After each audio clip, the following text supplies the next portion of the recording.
पदयात्रा में मैं हमेशा ये बात बताता हूँ कि समाज में सामाजिक राजनीतिक जीवन में ज़्यादातर समय आपका और हमारा इस बात पर जाता है कि बिहार में किस दल ने, किस नेता ने अच्छा किया, किसने खराब किया।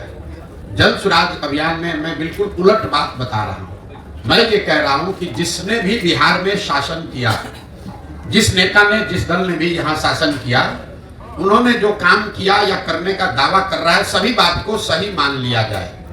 ये मान लीजिए कि कांग्रेस ने 40-45 साल बिहार में विकास किया, जो उनका दावा है। ये मान लीजिए कि 15 साल में लालू जी ने बिहार में सामाजिक न्याय की दिशा में काम किया, गरीबों को, पिछड़ों को आवाज दे दी, यही तो उनका दावा है। मान लीजिए, ये मान लीजिए कि नीतीश कुमार भाजपा के शासन में 18 साल में यहाँ पानी, बिजली, सड़क में थोड़ा सुधार हो गया। लेकिन अगर इन सारे बातों को, सारे दावों को सही मान भी लीजिए, तो भी इस बात से कोई इनकार नहीं कर सकता है कि बिहार आज भी देश का सबसे गरीब, सबसे पिछड़ा, सबसे ज्यादा अशिक्षित, सबसे ज्यादा भूखमरी वाला राज्य है। तो कोई तो ऐसी बात है जो आपको, हमको समझ में नहीं आ रही है। हम 1965 में भी 28वें नंबर पर थे, 1990 में भी 28वें पर थे और 2023 में भी 28वें नंबर पर ही है। जब देश आजाद हुआ तो बिहार देश के 5-6 सबसे अच्छे राज्यों में था। तमिलनाडु और बिहार बराबर के राज्य थे। आज बिहार 28वें नंबर पर है। तमिलनाडु बिहार से 6 गुना बड़ा राज्य बन गया।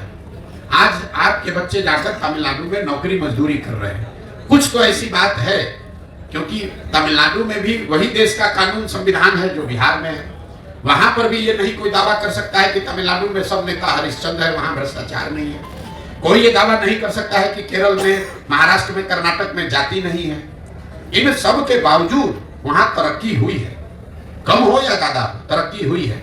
बिहार एक ऐसा राज्य है जो पीछे चलता जा रहा है। तो कहीं ना कहीं आपको, हमको बिहार के शहरी होने के नाते ये सोचने और समझने की जरूरत है कि ऐसी क्या बात है जो कि बिहार में हम लोग आगे जाने के बजाय पीछे जा रहे हैं। और मेरी जो अपनी समझ है, जो मैंने आपको बताया, इसकी वजह दलों और नेताओं में नहीं है, समाज में है। जब आपको, हमको अपने बच्चों की चिंता नहीं है तो कोई दल और नेता आपकी और हमारी चिंता क्यों करेगा। आप मोदी जी को देखिए। मोदी जी देश के प्रधानमंत्री हैं। वो गुजरात के भी प्रधानमंत्री हैं, बंगाल के भी प्रधानमंत्री हैं और बिहार के भी प्रधानमंत्री हैं। जब मोदी जी कल परसों बंगाल गए, वहां पर उन्होंने मेट्रो का उद्घाटन किया।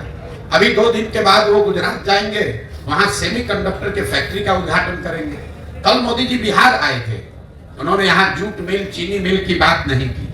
यहाँ पर वो क्या बात कर रहे हैं, लालू का डर दिखा रहे हैं कि हमको वोट नहीं दोगे, भाजपा को वोट नहीं दोगे, जंगल राज आ जाएगा। ये पूरे बिहार को हम 5 किलो अनाज खिला रहे हैं गरीबों को, इसलिए वोट दो। हमने मंदिर बना दिया, इसलिए वोट दो। मोदी जी वही हैं, लेकिन अलग अलग राज्य में अलग अलग तरीका लोग अपनाते हैं। क्यों? क्योंकि उनको भी मालूम है कि बिहार में लोग पढ़ाई और रोजगार नहीं मांग रहे हैं। बिहार में लोग 5 किलो अनाज मांग रहे हैं, हिंदू मुसलमान मांग रहे हैं, जाति मांग रहे हैं। तो आपको जातिगत जनगणना मिला। जो चीज आप लोकतंत्र में मांगेंगे वही तो मिलेगा। हम लोग इस पर चिंता करते हैं कि वोट किसको दिया जाए। मेरी अपनी 20 वर्ष की समझ है कि किसको आप वोट देते हैं ये जरूरी नहीं है। ज्यादा महत्वपूर्ण है कि आप वोट किस बात के लिए देते हैं।